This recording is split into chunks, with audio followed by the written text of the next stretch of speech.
আলহামদুলিল্লাহ। জিরো মুরগির বাচ্চাকে মারেক ভ্যাকসিন করানো হচ্ছে। ডিম পাড়া যারা মুরগি তৈরি করে তাদের উদ্দেশ্যে বলছি, আপনারা যদি ডিম পাড়ার জন্য মুরগি তৈরি করেন তাহলে আগে সকলভাবে ভ্যাকসিন সম্পর্কে ভালোভাবে জানবেন। যেমন আপনার ৭২ ঘন্টার ভিতরে মারেক ভ্যাকসিন গাড়ে ইনজেকশনের মাধ্যমে কোচিং করতে হয়।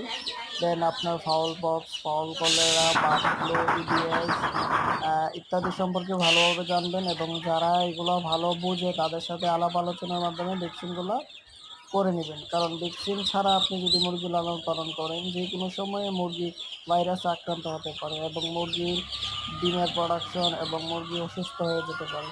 এই যে দেখেন আমরা ঘাড়ের মাধ্যমে 0.5 ml ঘাড়ে ইনজেকশনের মাধ্যমে প্রত্যেকটি বাচ্চাকে মারেক ভ্যাকসিন দিয়ে থাকি।